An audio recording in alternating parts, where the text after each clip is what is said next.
There is a state in which many live without even knowing it, a state that cannot be detected in medical exams, that does not appear in X-rays, but that is reflected in the tired face, in the shortness of breath, in sleepless nights. It is called survival mode, and if you have ever felt that your life is reduced to merely enduring one more day, you are probably already there. Survival mode is that feeling of being on the verge of collapse, even when nothing outside seems that serious. It is waking up with a racing mind, going over endless lists of unfinished tasks. It is eating without tasting, sleeping without resting, conversing without truly listening, because inside of you everything is noise. It is living with the idea that if you let your guard down for even a second, everything will collapse. Perhaps you have experienced it after a loss, when the pain becomes an unbearable weight and you feel you can only endure. Perhaps it emerged in the midst of financial struggles, where every decision seems like a threat and every expense a danger. Or maybe it appeared in draining relationships, where your body remains present, but your mind only seeks to survive the next argument. In every case, the experience is the same. Life stops feeling like life and becomes a silent battle not to collapse. Survival mode has many faces. Some live it through fight, working until exhaustion, battling against everything, trying to prove they can carry more than they can bear. Others live it through flight, hiding, avoiding decisions, seeking anesthesia in distractions that solve nothing. Some become paralyzed, unable to take a step because every movement feels too risky. And there are those who appease, saying yes to everything, wearing themselves out to please others, believing that in doing so they guarantee their safety. Whatever form it takes, the price is the same. Your life ceases to be yours. You become a prisoner of urgency, trapped in an invisible cage that you reinforce day after day. And the worst part is that, as you get used to that state, you normalize it. You think it is natural to live this way, tired, worried, in constant fear. But it is not. The Stoics knew this well. For them, human life should not be reduced to merely surviving, but to living with virtue, with serenity, with purpose. Marcus Aurelius, who governed amidst wars, plagues, and conspiracies, did not write in his meditations about merely enduring, but about maintaining calm and clarity in the midst of chaos. Epictetus, who had been a slave, did not teach how to merely endure the pain of chains, but how to free the mind even when the body was bound. They understood something we have forgotten, that survival is not enough. When you live in survival mode, your mind feeds on urgency. Everything feels important. Everything feels impossible to postpone. Everything feels like a threat. And without realizing it, you sacrifice your inner peace on the altar of the immediate. You think you are resolving, but in truth you are only putting out fires that reignite the next day. You live in a state of permanent alarm, as if every moment were a matter of life and death. The emotional shock is this: if you remain in that state too long, your body and mind will break. No system can withstand an alarm that never stops ringing. Chronic stress, anxiety, emptiness, silent illnesses. All of these are the bills survival mode charges you. And it does not happen all at once, but drop by drop, until one day you wake up with no energy to go on. That is why you need to stop. You need to look at yourself and have the courage to admit, I am in survival mode, because naming it is the first step to breaking it. And this is where the exit begins. Not a magical or immediate solution, but a stoic path, tested over centuries of practice, that gives you back command of your life. The Stoics left us tools to face chaos with clarity. They taught us that we cannot control everything, but we can control our mind, that not every thought deserves our approval. That calm is built with small, constant acts, not with grand promises. That rest is not a luxury, but a duty. That virtue is the only standard that does not collapse, even if the world falls apart. This episode is the sign you were waiting for. If you have felt you are living on the edge, if you recognize in yourself the symptoms of survival mode, this is the moment to stop and listen. Not to stay trapped in complaint, but to learn how to step out of survival mode with wisdom, step by step, breaking each chain until it shatters. Stay until the end, because what you will find here is not only theory, but a Stoic manual to recover your serenity before the collapse. Before we begin, I want you to declare your commitment by leaving in the comments, "Before the collapse, I choose my exit." That phrase will be a reminder that you are not here to remain trapped in survival mode, but to recognize it, face it, and step out of it with clarity. This is the moment to prove to yourself that you deserve calm, dignity, and inner freedom. Without further preamble, let's begin. First Stoic lesson: name your state, regain command. Panic grows in the fog. Confusion is its fertile ground. When you do not understand what you feel, when everything mixes in a whirlwind without a name, fear finds the perfect opportunity to settle in. That is why the first act of inner governance is simple, yet decisive: to name your state, to say clearly, "I am in survival mode."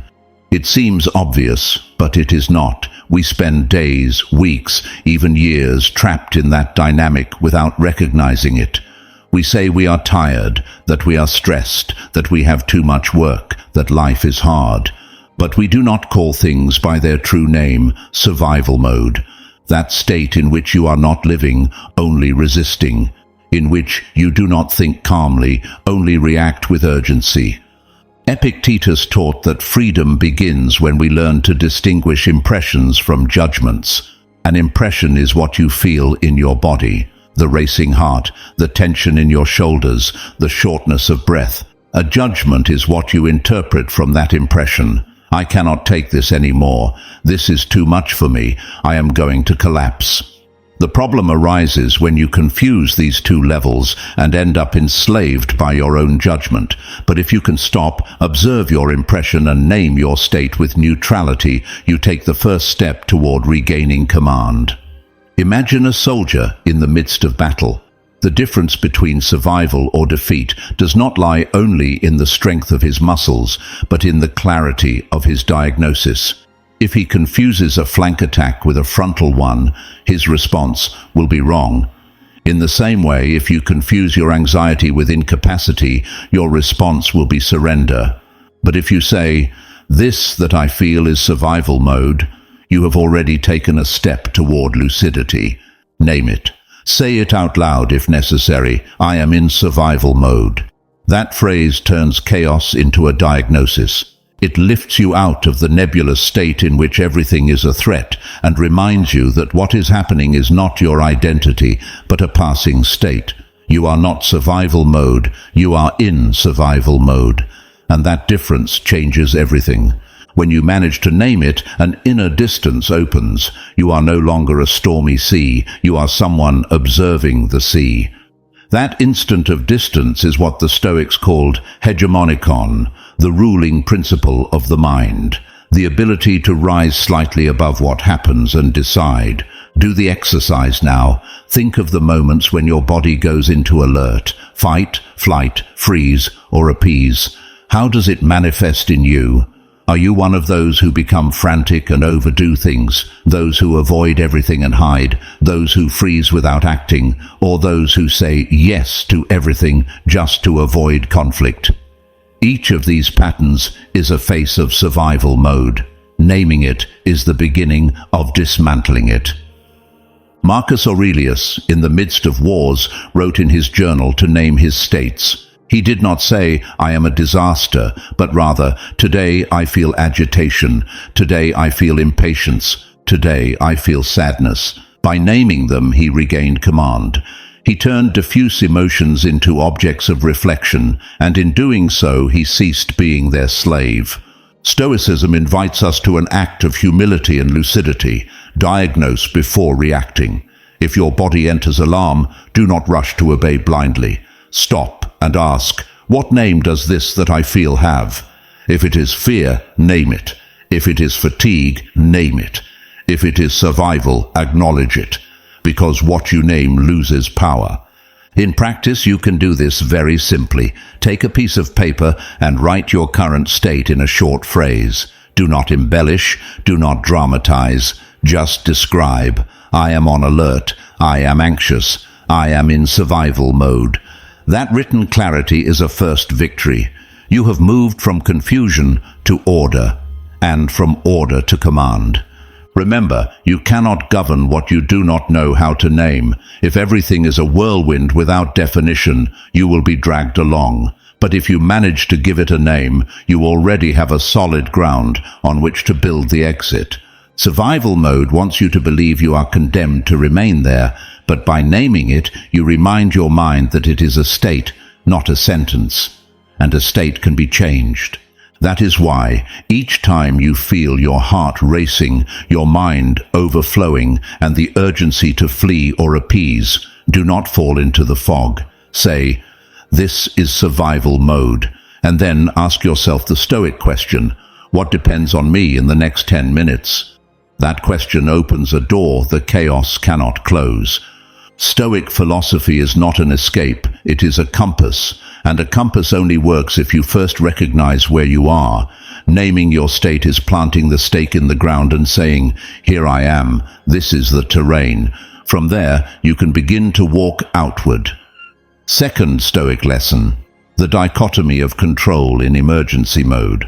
Survival mode has a trap. It makes you feel as if you must resolve everything right now. Every problem becomes urgent, every decision life or death, every pending task a looming threat. The result is that your mind overflows trying to control the uncontrollable. You worry about what others think, about future outcomes, about past mistakes you can no longer change. And while your energy drains in those foreign territories, you neglect the only thing that truly depends on you, your next action. Epictetus taught it in a phrase as simple as it was powerful: of the things, some depend on us and others do not. That is the dichotomy of control, the guiding principle of Stoicism. But when life feels like it is on fire, when everything seems to be collapsing, we need to apply this teaching in its most practical version, the emergency version. This is not about philosophizing at length or contemplating abstract concepts. It is about an immediate act, narrowing your focus, asking yourself in the midst of chaos, what is actually in my hands at this very moment? And the answer is almost always small, concrete, manageable. You can control your breathing, your tone of voice, the next action you decide to take. That is all. Everything else, opinions, results, external judgments, the past, must leave the board, at least for now. Imagine your house is on fire. What sense would it make to stop and lament the carelessness that caused it, or to worry about what the neighbors will say when they find out? None. The only sensible thing is to concentrate on what you can do right now. Get out, call for help, save the essentials. The same principle applies when your inner life burns in survival mode. The most common mistake is trying to extinguish all the fires at once. You want to fix your work life, your emotional life, your debts, your health, and your relationships in a single move. But that ambition only intensifies the feeling of collapse. Marcus Aurelius warned, if you are overwhelmed by the weight of tomorrow, remember that you carry only today's burden in this moment. The secret is dividing the load, not trying to fix your entire life in a single day, but focusing on what you can govern right now. The emergency version of the dichotomy of control works like mental triage. Just as a doctor in a disaster does not attend to all wounds at once but distinguishes the vital from the secondary, you must distinguish what you can attend to from what is not in your hands. Your breathing is vital, your tone is vital, your next action is vital. The opinion of others, the uncertain future, past mistakes, those are not vital at this moment. Try it now. Think of a problem that overwhelms you. Make 2 columns. In the first, write what depends on you in the next 10 minutes. In the second, what does not. You will notice that the first list is brief: breathing, organizing one step, writing a note, making a small decision. The second list will be long and heavy, and that list is the one you must release. If you carry it, you sink. If you leave it, you float. Survival mode always pushes toward the uncontrollable. It tells you, what if everything fails tomorrow? What if you never make it? What if others judge you? But Stoic practice brings you back to the present. Right now, what can I do?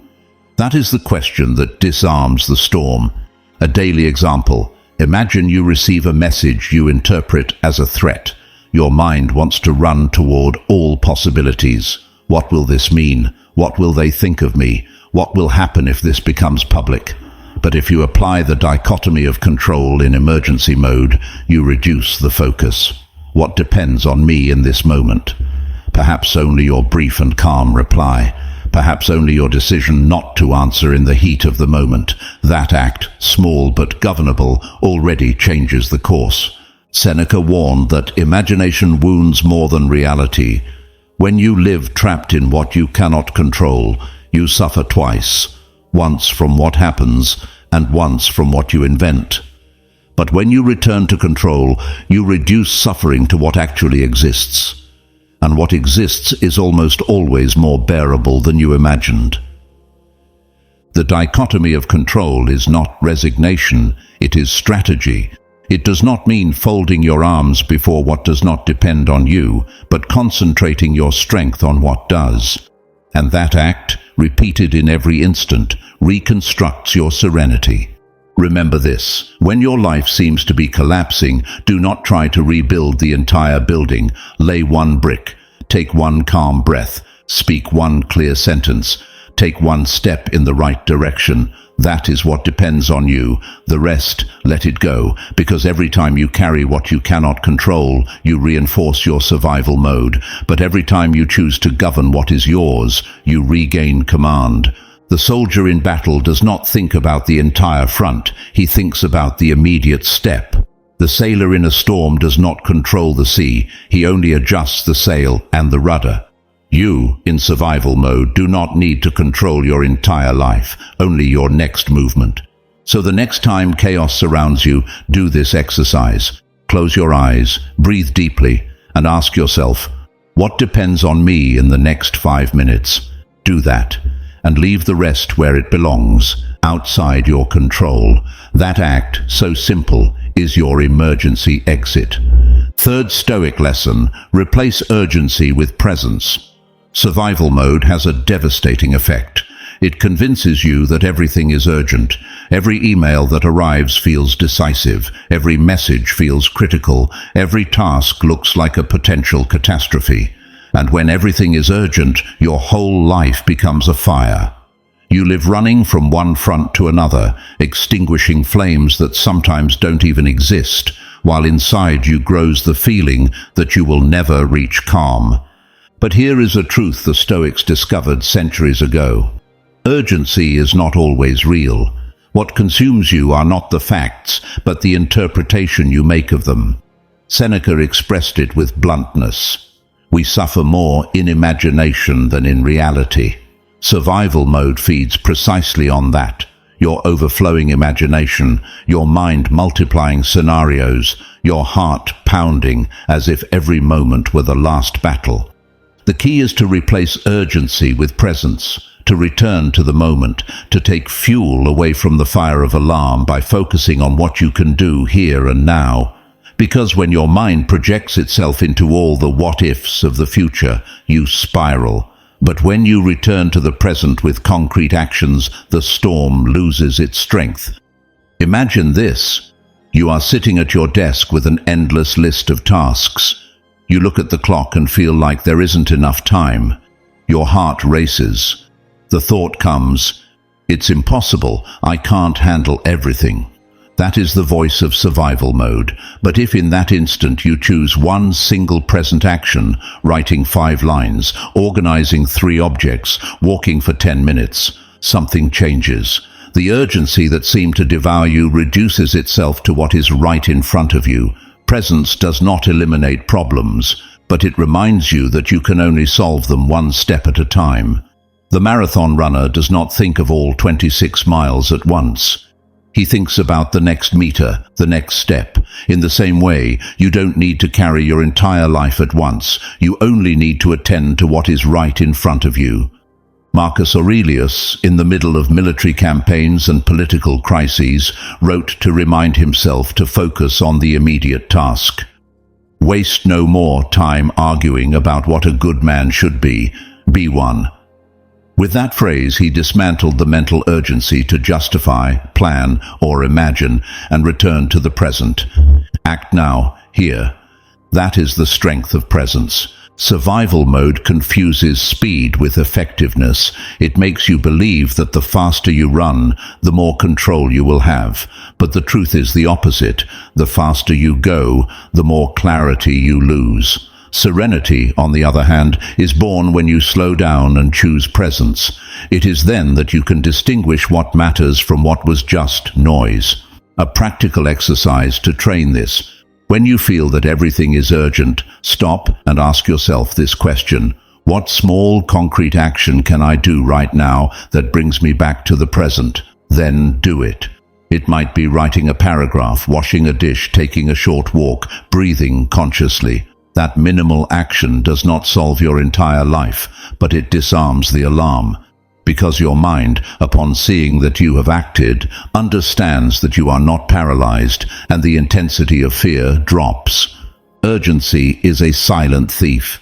It robs you of the ability to savor what you do. It robs you of rest. It robs you of clarity. But presence gives it back. When you are present in what you do, even the smallest act becomes an act of inner mastery. It doesn't matter if you only write 5 lines. You did it with full attention. It doesn't matter if you walk 10 minutes. You did it consciously.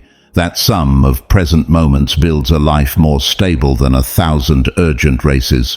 Stoic philosophy insists that the only thing you truly possess is the present moment. The future is not in your hands. The past is no longer yours. Only this instant belongs to you. Then why give your energy to imaginary urgencies that do not yet exist? Every time you do, you reinforce the chain of survival mode, but every time you choose presence, you break a link. Seneca explained it clearly. What we fear is greater in imagination than in reality. And that is the root of urgency, imagination without control.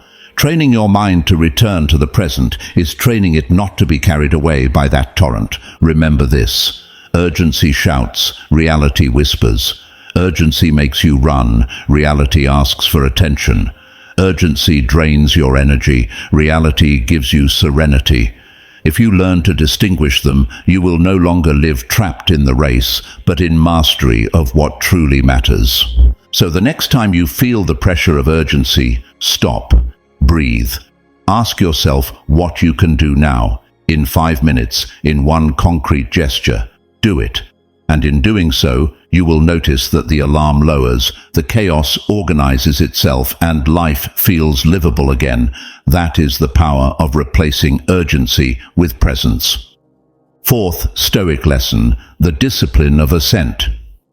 In the midst of survival mode, the most dangerous thing is not always the circumstances, but the phrases your mind begins to repeat. I can't handle this. I'm going to fail. This is too much for me. Those words arrive like uninvited guests, and, if you are not attentive, they end up installing themselves as the owners of your inner house. External chaos becomes internal chaos because you accepted as true thoughts that were never examined. Here enters one of the most powerful practices of Stoicism, the discipline of assent. Epictetus taught that not every thought deserves your approval, that you do not have to sign off on every idea that appears in your mind. Freedom begins when you learn to say no to what is not true, not necessary, and not useful. Think about this. You are about to face an important meeting, and the thought arises, I will surely make a mistake. That thought arrives without asking for permission, but the damage is not caused by its appearance, but by your response. If you give it assent, if you say, yes, it's true, your body tenses, your voice trembles, your performance suffers. But if you subject it to examination and decide not to sign it, the story changes. You can replace it with something more useful. I will focus on what depends on me, one answer at a time. The result is no longer paralysis, but action. The discipline of assent is like a filter. Every thought that enters must pass through three questions. Is it true? Is it necessary? Is it useful? If it fails at one, it does not deserve your yes. This practice does not eliminate the flow of thoughts, but it prevents your mind from becoming a marketplace where anyone shouts and you obey. Marcus Aurelius practiced this every day. In his meditations, he wrote about the importance of governing his mind. He knew thoughts arrive like gusts of wind, but he insisted that the soul must maintain command. He said, "Your mind will take the shape of what you frequently hold in thought. If you cultivate phrases of defeat, you will live defeated. If you cultivate phrases of dignity, you will live firmly." Survival mode feeds on automatic thoughts. Your body enters alert and your mind begins to repeat the worst. There is no way out. I can't go on. But those phrases are not facts. They are judgments, and judgments can be reviewed. Here lies your power. An everyday example. Imagine you are facing a debt. The automatic thought, "This will destroy me." If you sign it, if you give it assent, you will fall into despair, freeze, and make the situation worse. But if you filter it, you will see that it is not true. The debt does not equal destruction, not necessary. It does not help you in this moment, and not useful. It paralyzes you. By rejecting it, you can replace it. This is a challenge. I will face it step by step. The minimal action becomes possible because you did not accept the initial lie. Seneca warned that the soul grows sick when it accepts without examination what fear dictates, and that is the essence of assent, consciously deciding which beliefs you allow and which you reject. Not everything you think deserves to become your truth. In practice, you can train this with a simple gesture. When a dark thought appears, do not reject it violently. Observe it, like someone watching who knocks at the door. Ask it, "Who are you? What evidence do you bring? Do you help me, or do you sink me?" If it does not meet your criteria, don't open. That act of examining creates enough distance to regain command. Language is also key. Your mind obeys the orders you repeat to it. If you constantly say, "I can't," your body will follow. But if you replace that phrase with, "I can handle the next step," the burden shifts. You don't need to promise yourself absolute victories, only commit to the next step. That alone is enough to deactivate the alarm. Survival mode breaks when you introduce awareness into your inner dialogue. Because what keeps that state running is not only external problems, but the way you name them inside. If you learn not to give your yes to every thought, the storm loses power. Imagine your life with this practice applied daily. Every time "I am worthless" appears, you examine it and discover it is not true. Every time you hear "I am going to fail," you filter it and conclude it is not useful. Every time you feel "I can't go on," you replace it with "I can handle the next thing." That habit, repeated hundreds of times, re-educates your mind. And a re-educated mind does not fall as easily into the trap of inferiority or into the prison of survival mode. Remember, you do not choose which thoughts arrive, but you do choose which ones you empower. That is the discipline of assent, and that discipline, practiced consistently, is a shield against collapse. Because in the midst of chaos, the difference between sinking or standing tall is not in the number of problems, but in the phrases you decide to say yes to. So the next time your mind tells you, "I can't handle this," do what a Stoic would do. Put it to the test. And if it is not true, not necessary, and not useful, do not sign it. Replace it with a phrase that returns you to command. "I can handle the next step." That small gesture is an act of freedom, and freedom in survival mode is the exit you need most. Fifth Stoic lesson: triage your life. Collapse does not come because life is impossible, but because we try to carry everything at the same time. When you live in survival mode, every open front seems to demand your energy. Problems at work, family responsibilities, bills to pay, emotional conflicts, accumulated tasks. Everything competes for your attention, and you end up with the sensation of being trapped in a perfect storm where every wave threatens to sink you. But here is a truth the Stoics already intuited. Not everything has the same importance. The mistake lies in believing that everything urgent is vital. Marcus Aurelius warned in his Meditations, "Confine yourself to the present. Attend only to what depends on you and to what is essential for virtue." Behind this teaching hides a principle that modern medicine calls triage. Triage is a method doctors use in disaster situations. When dozens of wounded arrive at the same time, they do not try to treat them all at once. That would be impossible. Instead, they classify them. The vital cases that must be attended to immediately, the important ones that can wait, and the negligible ones that do not require urgent attention. That prioritization saves lives. The same applies to your life. You cannot attend to all your fronts at once.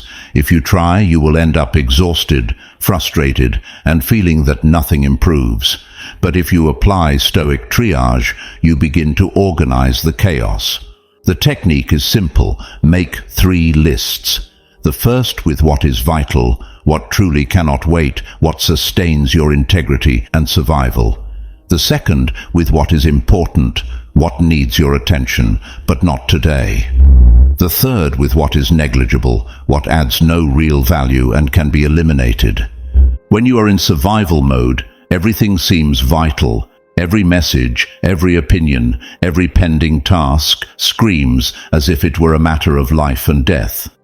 But if you stop and do the exercise honestly, you will discover that very few things are truly urgent. Most are noise, and noise, however loud, does not deserve your energy. Seneca said, "It is not that we have a short time to live, but that we waste a lot of it." Part of that waste comes from not distinguishing what is vital from what is negligible. When your attention scatters on tasks that change nothing, you lose strength for what truly matters.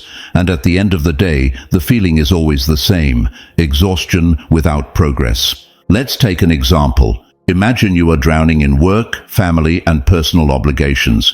If you apply triage, your vital list might include only 3 things: delivering that key report, talking with your child about something urgent, and paying a bill due today.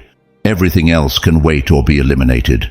But if you try to tackle it all at once, you will do nothing well, and the anguish will only grow. Triage also requires an act of courage, eliminating what is negligible, not just postponing, but letting go.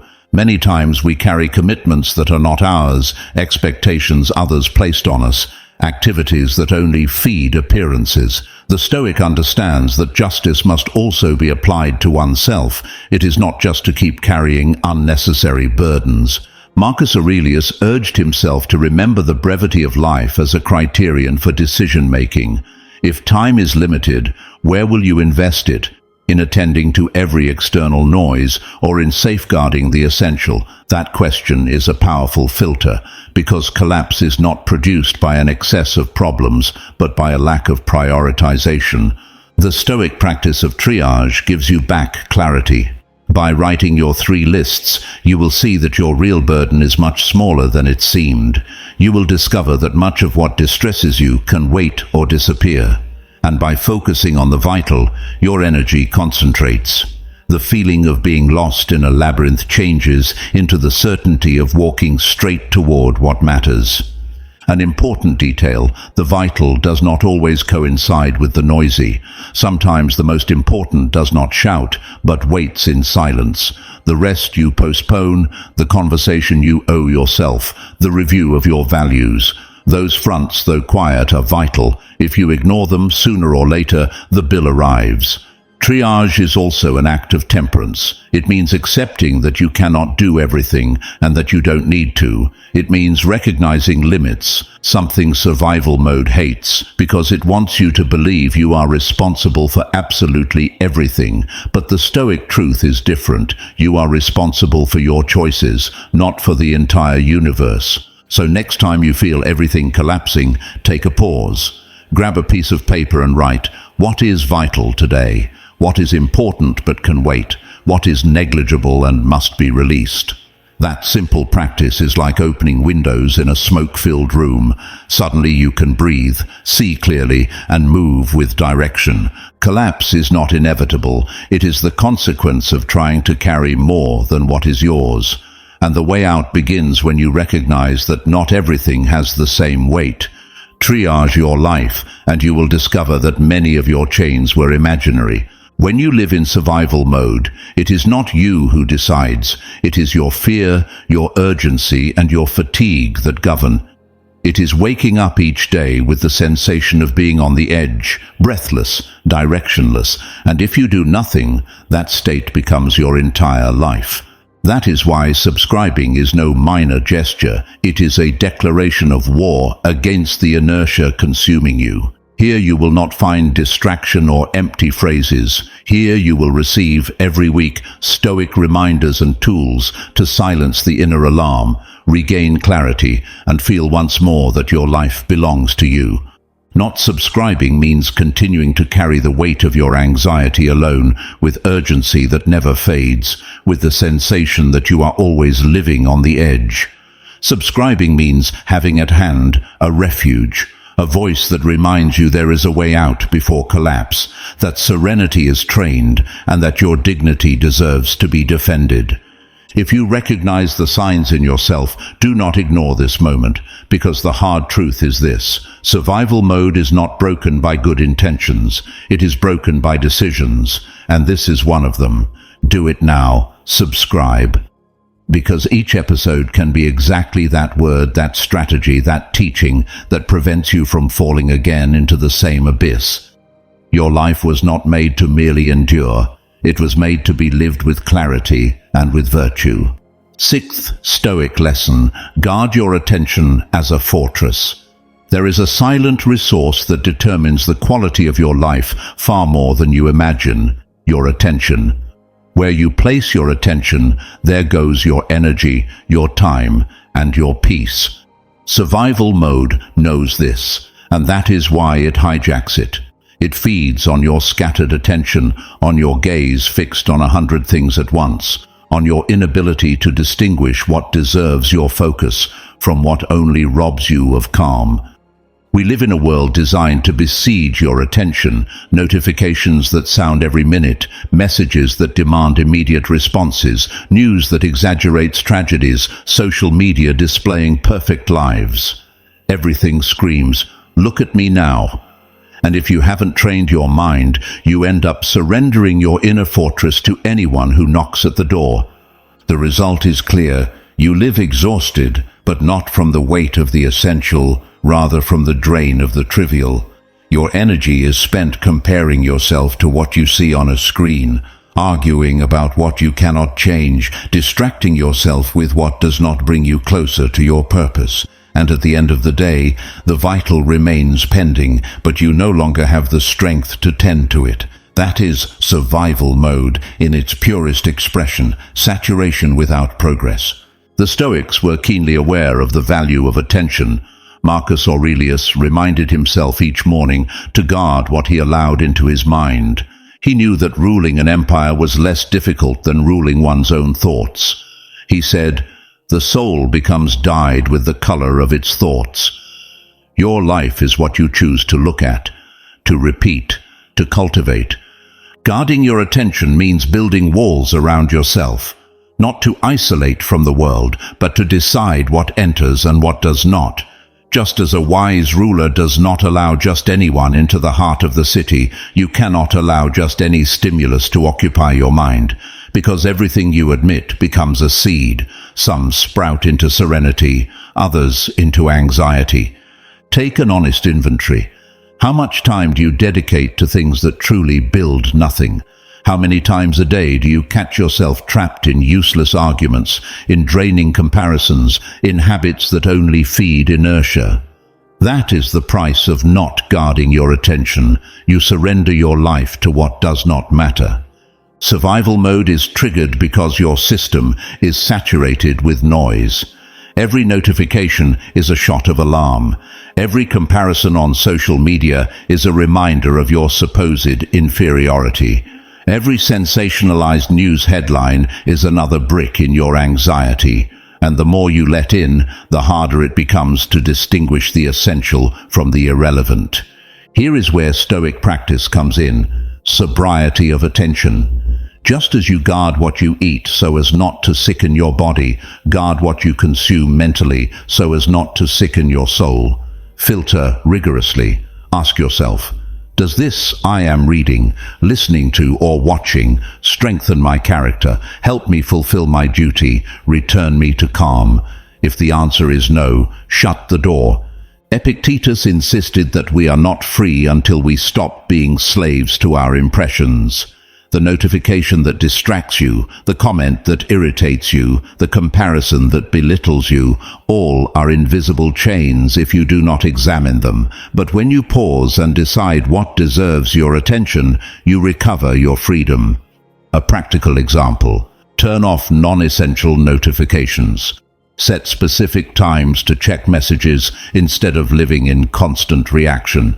Be selective about whom you follow and what content you consume. Surround yourself with voices that uplift you, not those that drag you down. Create spaces of silence in your day, 5 minutes without a screen, just with yourself. These small acts are bricks with which you reinforce your inner fortress. Marcus Aurelius imposed daily rituals of introspection on himself. Before bed, he would review where he had placed his attention.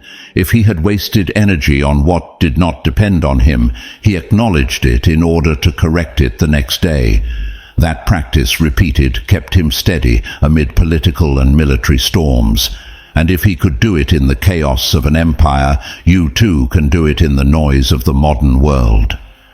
Guarding your attention does not mean shutting yourself off from all that is difficult, but filtering out the unnecessary so that you have energy for the essential.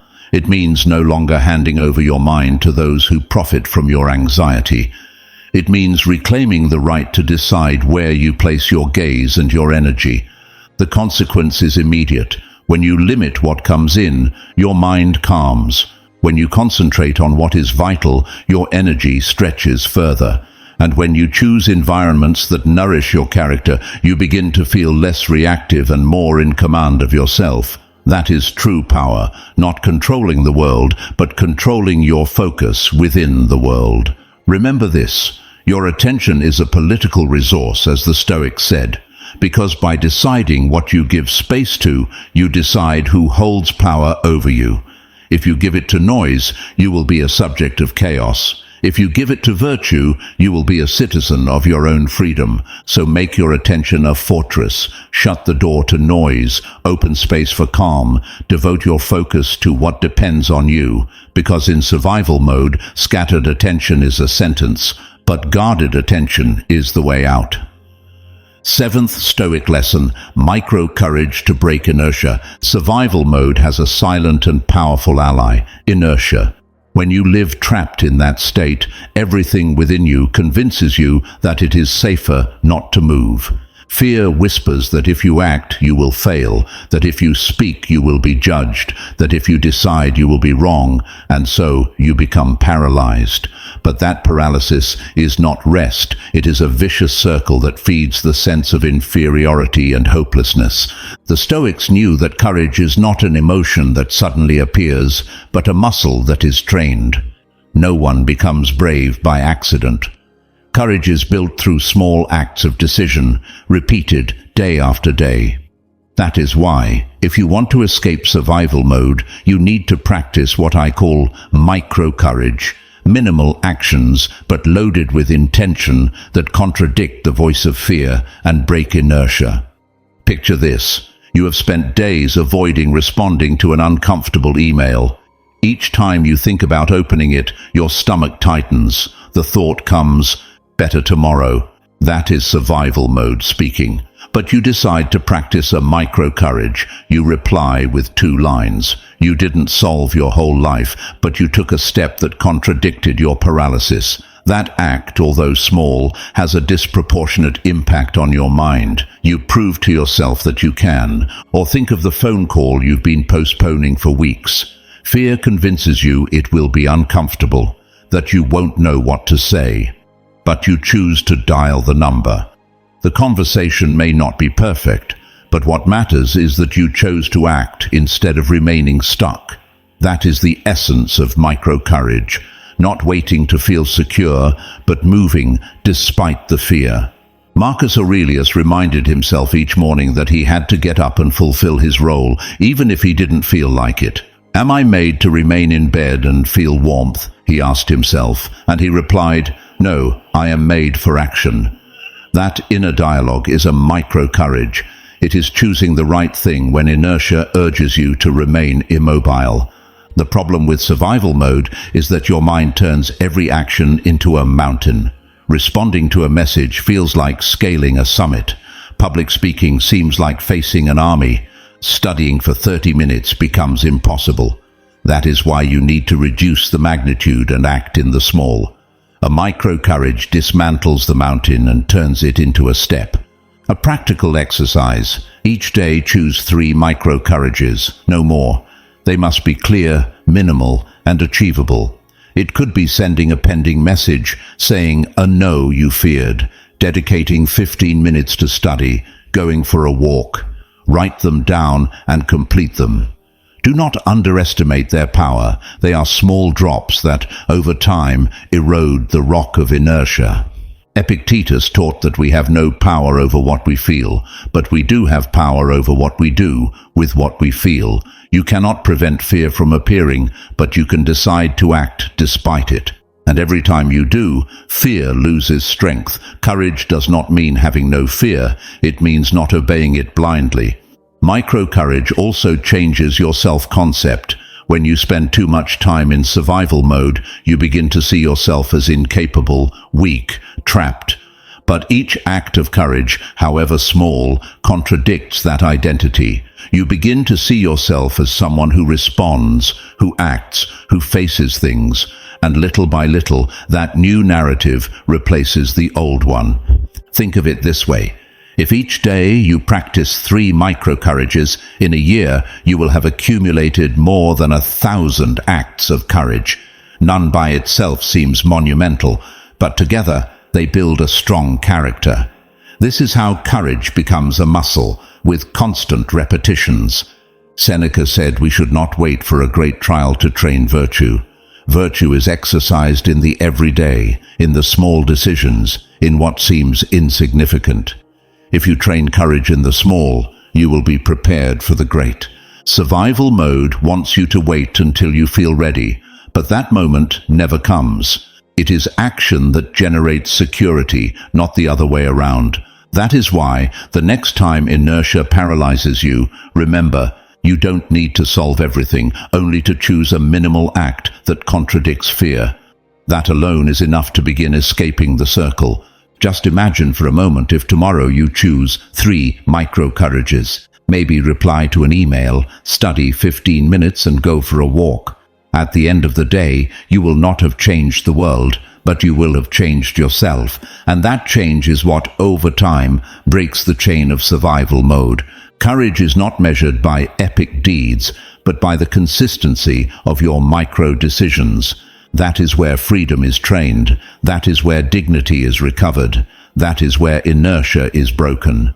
So decide today, what will your 3 micro-courages be? Write them down, complete them, and celebrate each one, because every time you choose to act despite fear, you reclaim a piece of your life.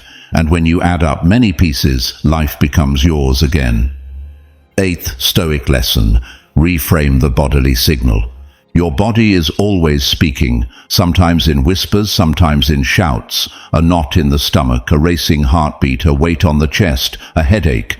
These are signals that, in survival mode, you automatically interpret as threats. Something is wrong. I can't go on. This is too much. And that interpretation multiplies the discomfort. What was merely a physiological signal turns into a mental monster. The problem is not that your body speaks, but that you have learned to read it with fear. The acceleration of your heart, which in another circumstance could be seen as energy, you interpret as a symptom of collapse. The sweat in your hands, which is simply natural preparation, you convert into evidence of incapacity. The body signals, but you punish it. The Stoics taught that we are not harmed by facts, but by the opinions we hold about them. That maxim also applies to bodily sensations. The fact is that your heart beats faster. The judgment is, this means I am going to fail, that I am weak, that I cannot. If you change the judgment, the experience changes. The body is not an enemy, it is an ally. It does not attack you, it informs you. Imagine a soldier on the battlefield. His heart pounds, his muscles tremble, his breathing quickens. He could interpret it as paralyzing fear, but he can also see it for what it truly is, physiological preparation to respond. His body activates because it needs more oxygen, more energy, more attention. What determines the outcome is not the signal itself, but the interpretation he gives it. Survival mode traps you because you misinterpret your signals. Every physical alert becomes an argument for your fragility, but you can reframe them as warnings that your body is ready to act. Thank you for the warning, you can say to your heart when it speeds up. Thank you for preparing me, you can say to your sweaty hands. That simple gesture transforms fear into gratitude, the sense of threat into a sign of preparation. Marcus Aurelius reminded himself that the body is an instrument of the soul, not its enemy. He wrote, "Man's life is warfare and a sojourn in a foreign land." War demands preparation, and that preparation sometimes feels uncomfortable. Do not interpret that discomfort as a condemnation. Live it as a natural part of your training, a practical exercise. The next time you feel tension in your body, do not run from it. Pause and name it. My heart is beating fast. My stomach is tightening. My hands are trembling. Then ask, what is this preparing me to do? That question transforms the experience. What was once a cause for fear becomes a reminder that your body is on your side. Seneca warned that imagination multiplies pain. If you have a mild symptom and interpret it with fear, your mind turns it into torment. But if you observe it with serenity, it reduces to what it really is, a passing signal. By reframing, you regain command. Think of an athlete before a competition. He feels nervous, his heart beats strong, his breathing changes. If he interprets those signals as fear, his performance drops. If he sees them as available energy, his performance rises. The difference lies not in the body, but in the mind that interprets it. You can do the same in your daily life. Survival mode wants you to fight your body, to see it as a traitor. But Stoicism invites you to reconcile with it, to listen as you would to a faithful messenger, not to obey blindly, but to use its information with wisdom. Imagine now what your life would be like if every time you felt anxiety, instead of thinking, "It's destroying me," you thought, "It's reminding me to focus." If instead of rejecting fatigue you said, "It's a sign I must care for my instrument." That rereading turns the body into a teacher. The Stoic practice here is not to deny sensations, but to give them a new frame. When tension comes, instead of saying, "This is too much," say, "This is energy I can redirect to my immediate duty." Use that activation to move, to fulfill your role, to take the next step. Remember, the body shouts so that the logos, the reason, may decide. It is not designed to be your jailer, but your sentinel. It signals what is happening so that you may choose how to respond. And if you learn to thank its warnings instead of fearing them, your life will no longer be a constant struggle against yourself. So the next time you feel a knot in your stomach or your heart pounding, do not say, "I am sinking." Say, "This is my body reminding me that I am alive and capable of acting." That reinterpretation is an act of freedom, because when you change the reading, the signal ceases to be a threat and becomes an opportunity. Survival mode sustains itself because you believe your body is proof of your fragility. Stoicism teaches you to see it as proof of your strength, and that difference changes everything. Ninth Stoic lesson: resting is a moral duty. Survival mode carries a dangerous lie. It convinces you that resting is a waste of time. It whispers that stopping means failing, that sleep is a luxury for the weak, that breathing calmly is a privilege you cannot afford. Under that voice, you work to the point of exhaustion, solve problems without pause, run without direction. But that race is not strength, it is self-destruction. For the Stoics, rest was not laziness but strategy. They understood that the body and the mind are the instruments through which we fulfill our duty in the world, and every instrument requires care. A soldier who does not sharpen his sword ends up defenseless in battle. A musician who neglects his instrument plays out of tune even if he has talent. In the same way, a human being who does not rest loses clarity, virtue, and serenity. Marcus Aurelius, an emperor burdened with immense responsibilities, reminded himself that he had to preserve a calm mind. He knew that without that care, his judgment would cloud. Epictetus explained it from another perspective. He who does not know how to govern his body and impulses is not free. And governing also means knowing when to stop. Survival mode turns rest into guilt. It says, if you stop, you lose. If you sleep, others will surpass you. If you breathe, you are not doing enough. That mentality makes you perform worse every day because your energy burns like a candle lit at both ends. And when collapse arrives, you realize too late that stopping was not a loss but an investment. Seneca warned, "He who does not know how to rest does not know how to live." For him, leisure was not inactivity but productive time for reflection, reading, contemplation. It was the space where the soul was strengthened. In our era, we have confused rest with distraction. We think resting is filling the mind with more noise, social media, news, frantic entertainment. But that is not rest, it is anesthesia. True rest is that which restores your instrument, the body and the mind. Think of it this way: a runner does not improve only during training. He improves in the pauses where the muscle recovers and strengthens. A student does not learn only during study hours. He learns in sleep where the brain consolidates what was memorized. Rest is part of progress, not an obstacle to it.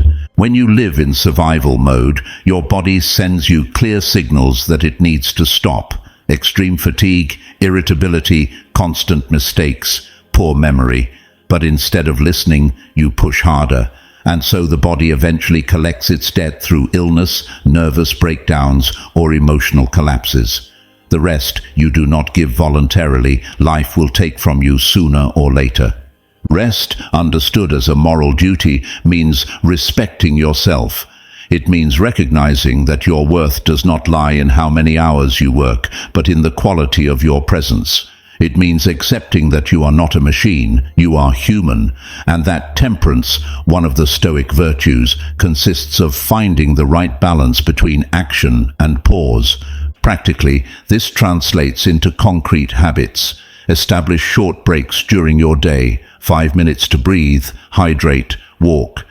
Do not see it as a loss, but as recalibration of your instrument. Defend sufficient hours of sleep as firmly as you defend your work. Remember that Marcus Aurelius, even while governing an empire, found time to write, reflect, and rest his mind. Why shouldn't you?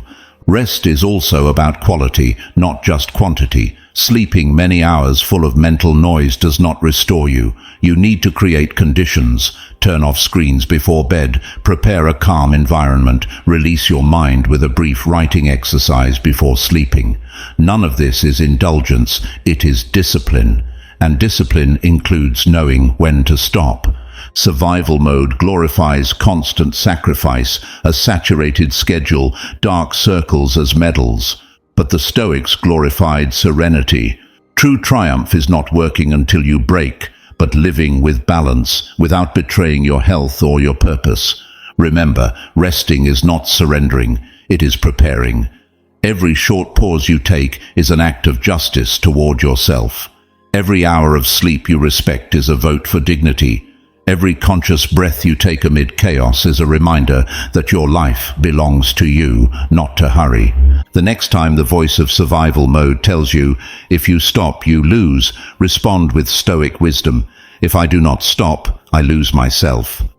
That is the difference, because stopping is not fleeing from duty. It is caring for yourself so you can fulfill it better. Make rest your moral duty, not only because you need it, but because it is the right thing to do, because virtue is also measured in how you care for yourself so you can care for others, and because an exhausted soul can never live with serenity. 10th Stoic lesson: practice the exit before you need it. The most common mistake when living in survival mode is believing you will be able to improvise your exit in the middle of the storm. You think that once collapse arrives, clarity will come, that in the midst of chaos, you will have enough calm to design your strategy. But the truth is harsh. If you wait until the edge to decide what to do, it is already too late. The Stoics had a fundamental practice called premeditatio malorum, the premeditation of evils. They did not use it to obsess over the future, but to mentally train themselves in how they would respond to difficulty. It was a psychological exercise that reduced the impact of fear, because when adversity arrived, they had already rehearsed their response. Applying this to your life means practicing the exit before you need it, designing a clear protocol for when your mind goes into alarm so you are not left depending on improvisation. Just as a pilot rehearses emergencies in the simulator or a soldier practices his reaction before battle, you need to train your exit from survival mode. Imagine you are in the middle of a panic attack. Your body trembles, your heart races, your mind runs 1,000 times faster than your breath. In that moment, it is hard to think clearly. But if you already have a rehearsed protocol, you do not need to think, you act. You follow the steps you have already defined. That protocol can have 5 simple movements. 1. Name your state. I am in survival mode. 2. Narrow your focus. Bring attention to your breath or to a minimal action. 3. Do something concrete. Write 2 lines, arrange 3 objects, walk for 10 minutes. 4th, recheck your standard. Am I measuring by status or by virtue? 5. Rest briefly. Take a deep breath, hydrate, close your eyes for a few minutes. This script does not eliminate the difficulty, but it gives you direction. It is the rope that guides you out in the middle of a fire. Marcus Aurelius rehearsed mentally the obstacles he could face during the day. He wrote that he would encounter selfish, ungrateful, arrogant people, but that he should not allow himself to be dragged down by them. By premeditating, he was not surprised when it happened. He had already practiced it. That training made him stronger than any improvisation. Modern life is full of drills, fire drills, earthquake drills, evacuation drills.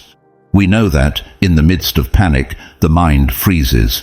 That is why we practice beforehand. Why not apply the same to the mind and the heart? Survival mode is an inner fire, and it also requires an evacuation plan rehearsed in advance.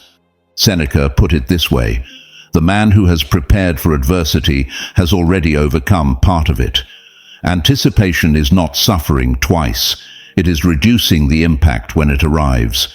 It is like someone who carries an umbrella before it rains. It does not stop the storm, but it prevents him from being soaked by surprise. In your life, practicing the exit means having clear rituals of return to calm. It could be a notebook where you write down your thoughts to organize them. It could be a short space for conscious breathing. It could be a list of your essential values to remind you of what truly matters.